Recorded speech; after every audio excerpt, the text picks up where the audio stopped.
I'm going to keep it professional. I promise.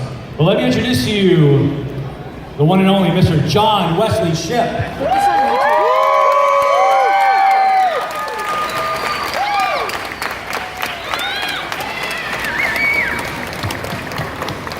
How you doing?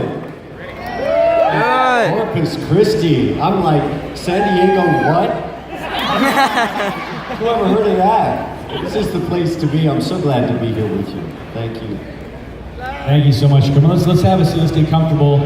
I'm excited here. Thank you so much for being here. My pleasure. Absolutely. You know, when we were first putting this show together, you know, John was the first guest we announced, and it was like that for a reason. The response to you was tremendous, and we knew it would be. And we're so honored to have you here. Obviously, you have several fans in the audience today, and you have a couple here. So it's really great. The staff and everyone is excited that you were here. Obviously, the Flash and CW, huge success. When you first got the call that this was being developed and they wanted you on board, what was your reaction to that? Well, it over the course of the 24 years that I was what they call the OG Flash, very funny, my manager said, OG, what does that stand for, old guy? I said, close enough. It fell in and out of development. At one point, Ryan Reynolds was going to play it, and then that fell out of development. It was going to be a movie, it was going to be that. And they finally got it together with Greg Berlanti, who I worked with on Dawson's Creek, you know, as Mitch Leary. We got some Dawson Creekers in the house. All right. Poor dead Mitch. If he just left that ice cream, just don't go for the ice cream. Yeah. But it fell in and out of development, and then I heard that finally the CW was getting a version together built around Grant Gustin. And people said, are you going to be a part of the new show? And I said, well, they'll go one of two ways. Either they'll want to do something entirely new, or if there's a meaningful way that I can contribute, I'd be interested. If it was just, you know, being the elevator man in one scene, I wouldn't be. But then I heard how Jeff Johns had blown up the Allen family, how suddenly Henry Allen was wrongfully convicted of killing Nora Allen in front of a 10-year-old Barry. And I said, if they do come to me, that's the role I would want, because everyone's saying, you gotta be Jay Garrick, you gotta be Jay Garrick. So when they came to me, that's what they offered. You know, this great, realistic, emotionally full, you know, people are saying, we want to see you pass the torch. And I said, you're going to get it. It'll be in the terms of a father-son blessing. I said, but you're going to get it. And did you see those first shots that they released with Ezra of the new movie where they're doing the hand thing in the prison? It was like almost an homage to Grant's version. But I said, you'll get it. And I loved that, playing a realistic character, father-son, with a role that I had played, and passing the torch to him. Then, suddenly, I was informed that I was the guy in the iron mask who turns out to be the real Jay Garrick, and that just completely blew my mind. And I told Greg, I said, that's just good storytelling, you know, because now I circle all the way around to play the character that everybody wanted me to be to begin with, you know? So. And it was terrific. I mean, the fan response to you being in the show when it was first announced, and just your role in the show has been ecstatic. You know, what's been your response to the way they've reacted? I was quite frankly amazed because, and I have to take my hat off to Benjamin Brown at Warner Brothers Publicity and Suzanne Gomez at the CW TV. The way they use social media, like they announced that I'd be a part of the show, but kept it a secret for months what character I'd be playing. And about the time that started to die down, then they announced Henry Allen. We were trending on social media before I had ever shot a scene. You know, in fact, Jesse Martin said when we were at San Diego Comic-Con a couple of years ago, you know, 180,000 people take over the town. We walk out onto a balcony and all these people cheering. He was like, he had never not experienced that before. And he said, we haven't done anything yet and we're getting all of this love. And I said, yeah, that's the world of comic books. That is the Comic-Con world, you know? That's awesome. You know, the overall vibe of the show is just, it's lighthearted, it's fun, it's funny, it's intense. Definitely a lot of your scenes, I'll be honest, mostly every time you're on screen, I'm in tears. Just tears. I don't know how to take that. Yeah, it's Not great. him again. It's happy tears. It's just some really intense scenes that you've been involved in. You know, spoiler alert: when you are killed by Zoom, Henry Allen is killed by Zoom. I cried for 2 days. Anyone else? And I have two boys, and so your last words to Barry were just inspirational, and it was beautiful. How do you prepare for that? I mean, you've been doing this for a long time, but it's just, I would imagine the intensity in that room, in that scene, is palpable. And Also in the death of the mother. I mean, an actor, you get several moments throughout your career. I've had many that everything stops and you know, okay, what's happening on this sound stage or in this theater right now is unique. And the death of his mother and him going back and deciding he can't save her, and then later the death of his father. And you couple that with the incredible, honest, emotional work of Grant Gustin, and they rip your heart out. Can we stand up? Yes. We don't really prepare much for those scenes. You know, Grant and I are both from Norfolk, Virginia. We were born in Norfolk, Virginia. Grant actually went to the same high school, Granby High School, as my mother did. And we were both born in the month of January, 8 days apart, and he was born the year that I began filming The Flash in 1990. So we have a lot of connections. Also, the father-son thing is kind of built in, you know. He knows that I played the part, I know what he's going through. And so when I saw him on Arrow the first time and I realized there's no acting there, there's just an incredible, a really open soul. You know, people say, what is Grant like? I say, what you see is what you get. Just, we call it no acting. It really is the best kind of acting, where an actor has put himself in the moment and he's not lying to the audience. And we all know actors, and you watch them, you don't believe a word they're saying. You feel like you're being put on. That's not Grant. And so when we began to work together, and these scenes, I mean, this first scene in the prison, we couldn't run those lines. I was, talking about crying. I was crying when I read it, you know. And I remember we were at the upfronts, television upfronts, when they announced all the new season the first year. He had seen the pilot and I hadn't yet.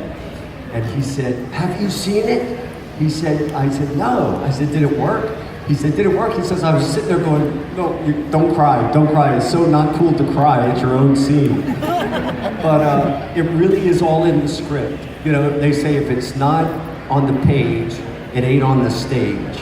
And I have to give a lot of credit to our writers, because those father-son moments, the way they were written, you know, all we had to do was memorize the words, walk into that prison phone booth, or hospital infirmary, or wherever the scene was taking place, look at each other and tell the truth, you know. Yeah, it's really special. I wouldn't trade those moments. That's awesome. That's awesome. How has it been working with the cast? I mean, it's such a great ensemble. You know, everyone on that show is just so terrific. How's it been like working with just that entire cast? And I would imagine it makes the job easier working with such great, talented people. Yes, absolutely. Well, I always tell I always say, only half jokingly, that my brother now believes I'm a real actor now that I'm working with Jesse L. Martin. He's like, oh wow. He doesn't like me to tell that story, but he was super impressed. And just the whole cast, you know, everybody, we're all there. It's not a battle of egos. It's not about trying to be stars or any of that BS. It's how can we make the best show that we can? And how can we bring the best of ourselves to these characters? And that's also what's happening for Andrew Kreisberg and Jeff Johns and David Nutter and Greg Berlanti, who all were lifelong comic book fans. You know, I always say this, they're writing a show that they want to see. You know, and they're like kids, they come up to you with an idea. You know, before Mark came back to the new show, I get this email from Andrew Kreisberg, boy, have we got a surprise for you, you know? And they're like kids, so I think that communicates. They're not businessmen calculating a product for mass consumption. They're genuine, you know, nerds or geeks or whatever. What's the preferred term, nerd or geek? Nerd. Nerd? Awesome. Awesome. Thank you. Thank you. That's what I always say. I bet you guys are proud of yourselves. Because the rest of the entertainment world has finally caught up with you, right? Give yourselves a hand. And so I think that communicates their enjoyment, their excitement about what they're doing, I think communicates to the audience. Absolutely. How is it putting on the new suit? Oh, it's a joy, man. I'm like, you know, I start to sweat in the new suit and they say, are you all right? Are you hot? And I'm like, no, man, this is Christmas. You know, compared to the old suit, that was a challenge. That was a challenge. Excellent. Well, I believe we're going to start opening up for Q&As. So if you want to start lining up, there's the mic right there. Let's open it up for the first question for Mr. John Wesley Shipp. Which character do you like playing better, Henry Allen, Barry Allen, or Jay Garrick? That is a very interesting question.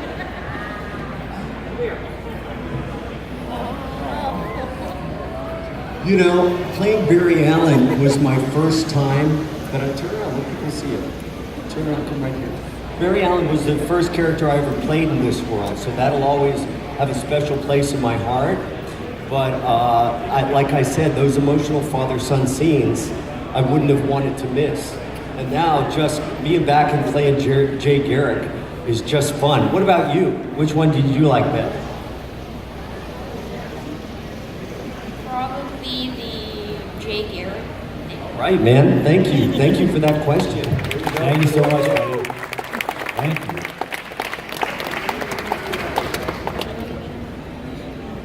Thank you, Mr. Shipp. I want to say that it has been an honor to come up here and see you. You are a gentleman. You made our drive from Houston great for me and my boys.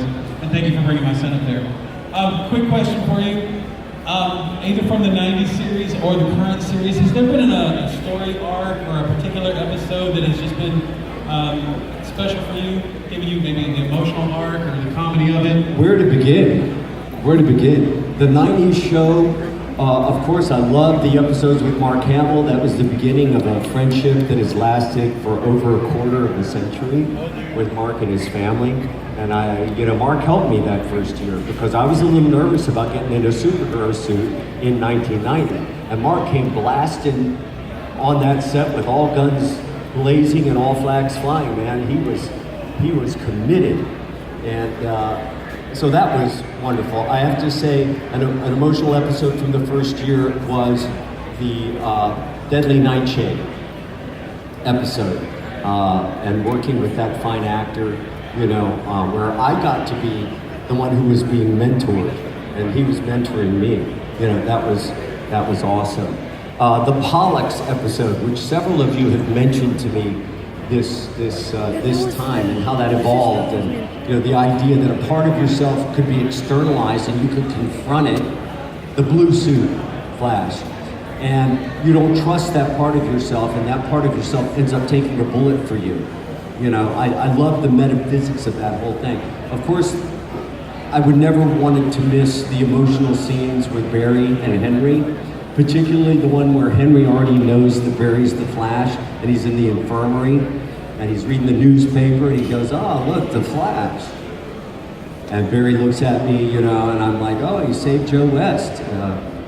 He says, yeah, I guess Joe was lucky. I said, "Oh yeah, I was about to be killed, and the Flash saved me too. I guess I'm lucky." And he goes, "Dad, don't you think if I was the Flash, I would have told you?" I said, Sure. I said, "Look." And then Henry says something that I always love. He says, "But if the Flash were my son, I'd tell him a few things. I'd tell him he's a hero and he's saving a lot of lives. And I'd tell him to be careful, it's a dangerous world. But most of all, and I know you can relate, right? I'd tell him that his father loves him. And I thought, that's not only good drama, that's good parenting. I know he's the Flash. I could have pulled his covers, but Henry didn't do that. He just opened the door that much so that when Barry was ready to open it and walk through, he could. And he walked through it during the Trickster episode after saving me from the box of knives. Don't you love that? I mean, the whole idea of being saved from a box of knives, that's worth that's worth the whole thing. And then he comes, and Grant gets the look of a 12-year-old on his face. Really, go back and watch it. The first time he pulls back the cowl and he looks up at me, and then I say, well, you always did look good in red. Which, by the way, a version of that, I was talking to Helen Slater. She said on Supergirl, she said, well, blue was always your favorite color, or you always looked good in blue. So we had that in common. But yeah, it's hard to pick, and then I should come as Jay Garrick in that diner scene where suddenly I'm not dad anymore. And I'm a little suspicious of this guy, and the temperature goes from very warm to very cool. And how we had to reset our relationship, which was very funny, because Grant sometimes would just start laughing. He'd say, doing these scenes with you it's a trip, and finding how we could differentiate. Because if I came out of the Iron Mask and was Henry Allen, that wouldn't have been. Anyway, I've talked enough. I hope I answered your question. You sure did. Thank you so much. You're wonderful. Thank you, sir. Great question. Great question.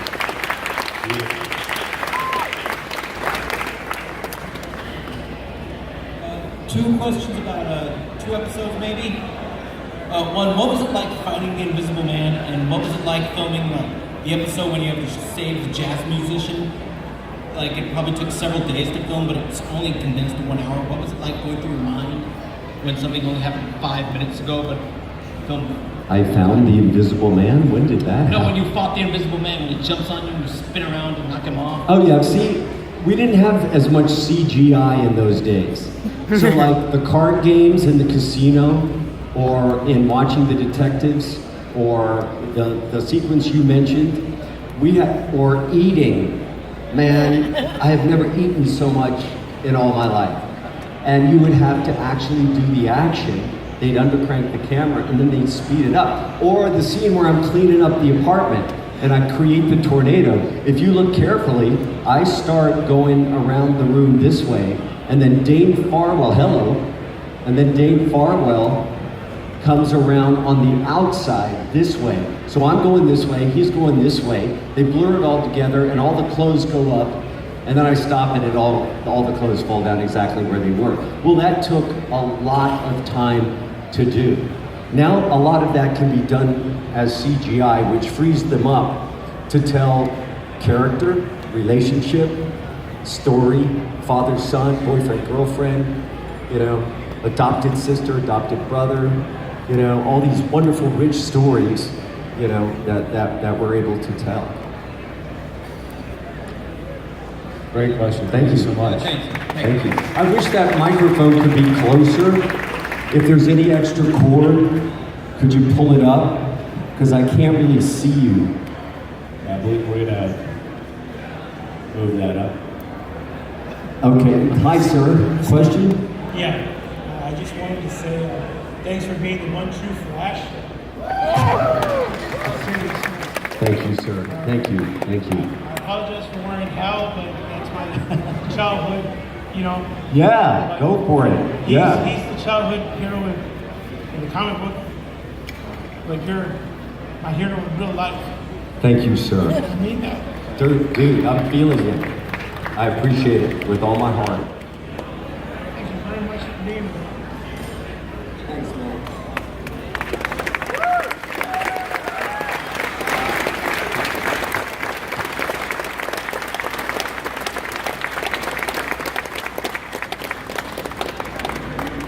People ask me why I do conventions. And I say, you've obviously never been to one. Thank you. Next question. So, in season 1 of The Flash, it was very positive and hopeful in comparison to shows like Arrow. And then in recent seasons, after your death and the almost lost virus, it's been very almost depressing and sad for characters like Barry and Joe. Is the atmosphere on set any different? Yeah. Oh God. I gotta give Great question. That's awesome. This is a young producer right here. You're gonna be my boss one day. Yeah, I mean, whatever we're doing totally affects the mood on set, you know? And clearly, you know, when Barry suddenly is, I can't be near anybody, I hurt the people I love, I gotta be cut off now, the struggle, you know? You're right about the first season. There was an innocence, and there was an openness, and there was a simplicity of through line because he's trying to get comfortable with these powers, and he'd come to his dad as a little boy, and he talked to him about what he was struggling with. Then, and you'll discover this as you grow up, life gets a little bit more complicated, and then you start to deal with issues, and it seems like a drag. Now, we got to take that hero's journey into season 4, and it's already been announced that they're going to try to get back to core values, but from a different. I knew at the end of the Henry Barry scenes, at the end of season 2, that that character and that relationship was drawing to a close, because Barry didn't need Henry in exactly the same way. But I'll tell you, like I said, during those death scenes, nobody spoke above a whisper, you know? And when it's a goofy, funny scene, you know, it's goofy and funny on the set. And when there's a lot of complicated technical stuff, everybody's really laser focused. So you're absolutely right. I mean, both of my Emmys are for playing psychotics. I tell people I play superheroes and psychopaths. But it totally affects you, what you're doing on stage. I sort of liken it to what a therapist must go through. How do you leave that at the office and separate so you don't? Well, I've never really been successful at separating what I'm doing on the stage or on the sound stage and how I feel at home. That is an awesome question down there. Thank you. Thank you for answering that. Thank you. Excellent. Thank you. Next question. Yes, I was wondering what inspired you to become the Flash and come back to the TV show and become his dad? Well, first of all, it's a job. And I love to work. So, you know, first let me, you know, I'll just get real about that. I've been really lucky in the roles that have presented themselves at different points of my career. As I said, I was a little nervous about it at the beginning because we were at a new way of telling these stories for television, you know? And I discovered what you guys knew all along, that these were textured, layered, human stories. In other words, my story at the beginning in 1990 wasn't, hi, I'm gonna be Hugh Hollywood superhero. It was, I'm the unblessed son of a cop family where real cops work the streets, but I'm gonna work at the crime lab so my mom doesn't have to worry about my safety. But my dad totally prefers my older brother, who's a street cop, and he and I are close anyway. And then Barry gets these powers. The first thing he does, he doesn't go, okay, I'm gonna be a superhero now. He says, I don't want them. I want to be rid of these powers. And he goes to Tina McGee, played by the lovely Amanda Pays, and says, I want to be rid of these powers. But then his brother gets killed by a motorcycle gang. And then he says, all right, I'll take these powers, you know, and I want a mask to hide my face. And they had a red paint spot, so I want a symbol to strike fear into their hearts. And I'm going to avenge my brother's death. Okay, now we're talking about classic themes of classic drama. So when they told me in the early days when I was resistant, April Webster, multiple Emmy Award-winning casting director, she said, John, just read the script. And I did, and I fell in love with it. I said, yeah, I can totally do this. In fact, in my version of The Flash, I felt that I played Barry Allen, and that my job was to hook everybody into what was going on with Barry so that when I went in the suit, y'all came with me. And then suddenly we're looking at the world from inside the suit out. I hope I answered your question. Excellent. Hi, this is my very first Comic-Con ever, and I've been... Welcome, let's welcome him to this. How's it fun? You know, as yourself as Barry tells you he will do whatever it takes to take you out. To, you know, have his father figure with him, knowing that his mother is not around anymore. What inspired me the most was the fact that as the son is doing whatever it takes to take his father out, it's really truly breathtaking that no matter what it takes, the son, Barry, will forever have you in his heart as much as his mother is in his heart as well. But the scene that kills me is the fact when Zoom comes and into the heart, puts his hand into your heart, and Barry, just his whole dream just shatters. On that, I just want to know, besides on set and off set, how did that feel, knowing that through all the hard work, it comes to an end just like that? Yep. And that's absolutely how it feels. It helps a lot when you're genuinely fond of the people you're working with. And when over the course of there's a picture on my table which was taken 2 minutes after Grant and I met each other. And I look at that picture now, he's got a hood up over his raining in Vancouver. And I look at that and I say, boy, what a journey we've been on together. Yes. And so there was a feeling that we would never be able to relate to each other in quite that open, unguarded, sincere, vulnerable way again when that character died. So you had Barry and Henry grieving, but then to a lesser extent, and this happens with actors who work from the truth, from truth. Yes, from the heart. Yes. So there was a little bit of grieving going on, John and Grant. And so it wasn't that hard of a step to marry those two things together. You know, because by then, I knew I was gonna come back. But I was thinking of you guys. And I knew that Henry and Barry relationship was very important. And I was like, oh man, for one whole week, what are we doing to our audience? And all of that works in. And it helps you fill out a moment. Grant had a especially difficult role because at the end of one episode, I'm killed. And he's like, no! That's what you're talking about. Sorry, is that too loud? Everybody awake now? And then we went home. And then we started shooting the next day. And he had to pick it up From where he left off. from where he left off. I'd look around and no Grant. And he was off in a dark part of the set, pulling it up, I tell you, it's been a remarkable experience for me. I hope. It's been beautiful watching the series and just knowing the fact that somebody is doing something to change the world, but also the fact that every little change has a little effect. And no matter what he does, no matter how he does it, having you and his mother back on one or two episodes and realizing that everything has changed, but the fact that his reality is changing as well. It takes a toll on somebody as well because the mindset of it, you're focusing on the things that you need to focus on, and the fact that based on the reality of it, it's just disappearing, changing reality. Always, just like life. Just like life on a superhero canvas. Yes. That's a good point, man. Thank you. I appreciate you. Thank you so Thank much. you very much. Thank you. How old is your daughter? I have a 2-year-old and I have a 4-year-old. Oh boy, I'm amazed you're awake. Oh, trust me, 24/7. Thank you. Good job. There's Supergirl. Alright, so season 2, right after the charges for Barry's mother's murder drop, you're with Barry and you're celebrating your welcome home party, and then you just leave him. Would you have written that scene any differently, or can you kind of clear up why Henry just completely walks out of Barry's life at that point? I get busted for that scene at least once at every public appearance that I do.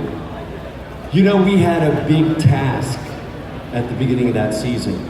Clearly, I wasn't going to be in every episode. Clearly, I didn't want to have Henry on sitting around in his underwear reading the newspaper going, well, you're going to work at the crime lab today, Bear? That's, I wanted to be there when it meant something, And so the question became, how do we move Henry out of the center of the story? Because otherwise I'd just be sitting there, because they had so much story to tell, And so it went through several different versions. I love working with Andrew Kreisberg and Brett Berlanti, and now the Helpings, Todd and Aaron. And at first we tried to, I was like, man, at first it was going to be Nora got to see the world, and Henry now gets a chance to go visit the places where Nora went. And I'm like, I really feel like it's got to be about Henry believing, rightly or wrongly, that leaving is the best thing for his son, because everything we know about Henry up to that point is his son is the most important thing. Prison's not so bad. Yeah, right. Iron Heights is not so bad. Right. But he loves his son, and so that's the face he's going to put on. Somebody said, how come Henry seems to be the happiest prisoner I've ever seen? I said, well, when have you seen Henry? You've seen Henry with his son.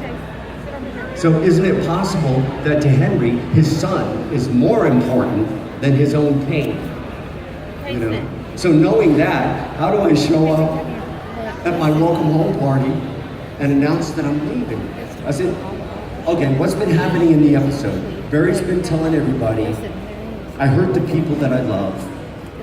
You know, I can't be around the people because I don't want to hurt the people who are closest to me, and he's pushing everybody and distancing everybody.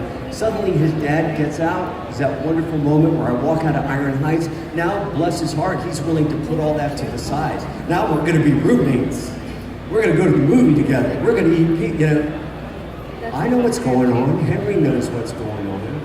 Henry, and I said, so what we did was we found a way where Henry, almost hoping that he'll say yes, says, all right, let me ask you something. Can you be all that you are becoming with me here? Almost hoping he'll say yes. What does Barry say? He says, well, you're the only family that I have. And I look right over, and Joe West is standing right over here, and I say, well, that's not really true, is it?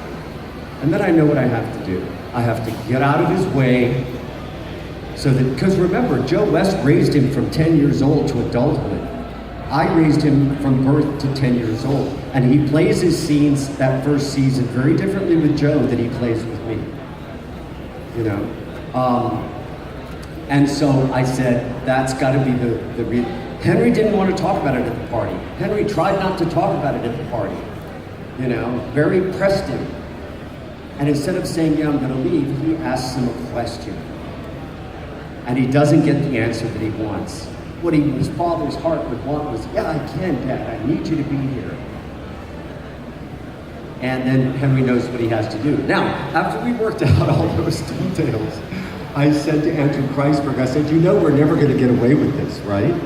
You know, it's like the whole first season is about getting Henry out of prison, and then he comes and announces during his welcome home party that he's leaving town. He says, I know, do the best you can.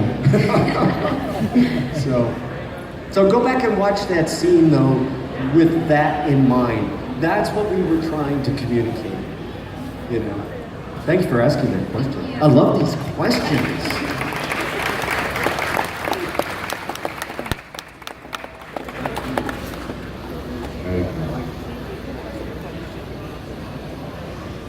Yes, sir. Hello, how you doing? I am awesome.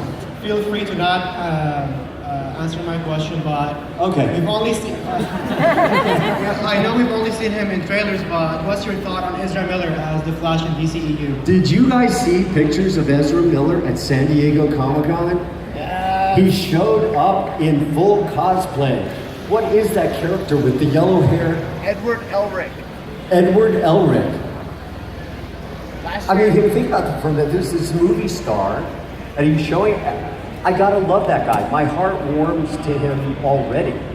You know, first of all, he's a good actor. Second of all, he's very enthusiastic about the part, and he seems to have a very open-hearted embrace of this whole world, not just an actor playing a part, but getting into it.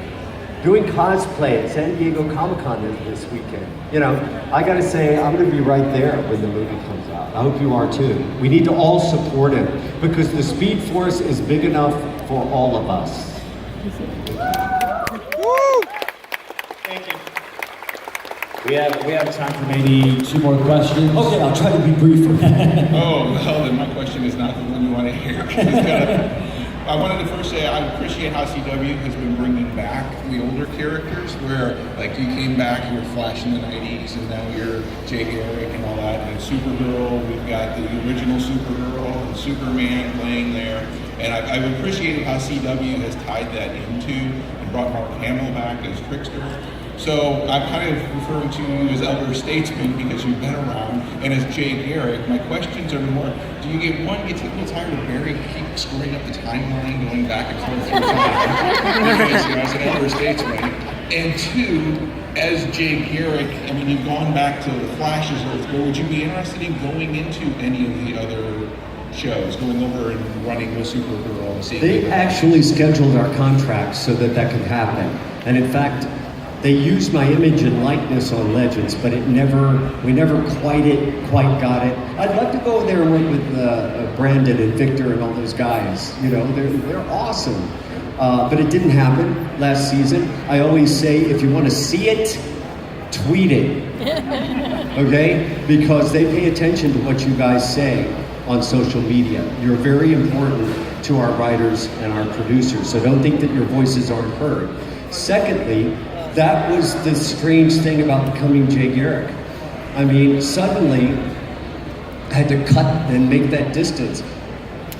The relationship between Jay Garrick and Barry Allen is very sacred to comic book fans and fans of that world. And it's a close relationship, but I couldn't start there, or there would be nowhere to go.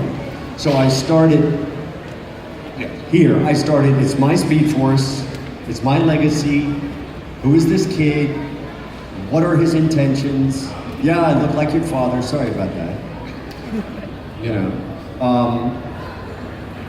And what are you doing, man? What kind of superhero? You gotta ask yourself, what kind of superhero do you want to be? Are you just gonna throw a tantrum and change the timeline every time you break up with your girlfriend? You know, I mean, what kind of superhero are you going to be? Now, we started there, and then hopefully by the time I take Wally's place in the Speed Force, we're back where I want us to be. That was the first time it felt like there was Jay Garrick and Barry Allen in their own friendship, separate from Henry and Barry, but equally as important, you know. And I asked Grant, I said at the end of one take, I said, what were you using in that take? Because suddenly it felt very different. He said, well, suddenly the way you were playing the scene, he said, reminded me that you looked just like my dad. He said, so that thought was going through my mind through that whole thing when I was passing him the helmet and saying, I'm gonna come back here and I'm gonna get you, you know? So, you know what I say about Barry Allen? Having played him and now watching him from two different character perspectives, his heart is always in the right place and his head is just trying to catch up. Don't you think? Well, I was thinking another one I was saying there, how would you comparing Barry and Jay, and I think you just answered that right there without being able to ask. Older statesman. Yes. Yeah. Thank you so much. It's time for one more question. Hello, I just wanted to ask, you said you were close with Mark Hamill, and I was wondering what was the same with Amanda Page, since you all played in roles. I love Amanda. Yeah, this has been announced. Amanda Page and I will be appearing together in Boston. Bob, are you here? When is that? Amanda Page and I are going to be appearing in Boston. In October. But I'll be making an announcement. I didn't want to step on Corpus Christi Con by making that announcement, but I'll start tweeting that out the closer that we get to it. Yeah, it's gonna be great. I love Amanda. She's so funny. Listen, I gotta quickly tell you, the first time we did a Q&A together in Dallas, she was like, I don't want to do the Q&A. I'm not gonna do Q&A. I said, of course you are. She said, well, what are we gonna do? I don't know what to say out there. I said, I'll be all sincere, and then you'll be taking the piss out of me, just like you always do. And hopefully the audience will enjoy it. Well, let me tell you, at the end of 45 minutes, we couldn't get Amanda off the stage. She was having a blast. So I look forward to appearing with her again. Excellent. Is there a young person in the house that has a question? What do you have? Do you have a question? It's all right if you don't. It's all right, I've already met you. Yeah, right there. Which storyline did you like better? The one you played in or Grant Gustin? You know what? It's very interesting. While I was playing Barry, I couldn't really judge it. In fact, there's still parts or some episodes I haven't seen because we were just working so hard, you know, while we were doing it. But now that I'm not playing Barry, I can watch Barry, and I can almost, now that there's some distance, I can appreciate who Barry is. I can appreciate, somebody mentioned it, the darkness of some of the shows and the lightness of our show.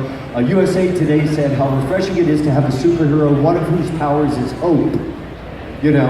And I love watching Barry. He wants to do the right thing. He really is a good guy. He's deeply a good guy. Yeah, he had a tragic past, but he really wants to do the right thing. And you know, now that I'm not playing him, I can appreciate that, particularly about Grant's characterization. Thank you for that question. That was awesome. That was excellent. Hi, how are you? I'm sorry. How are you doing? What's your name? Stella. Well, it's good to meet you. Good to see you. Thank you for coming. Thanks, guys. Thank you so much for that question.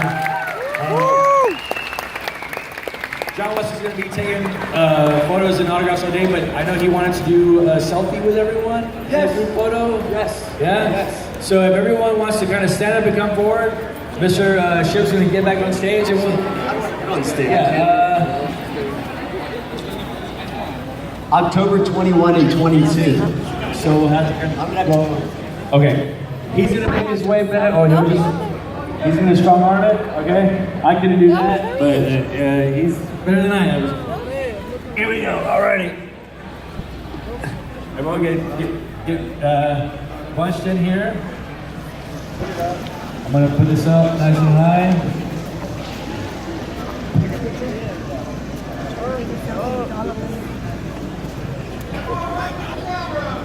All right, everybody get yourself. Yes, anyway.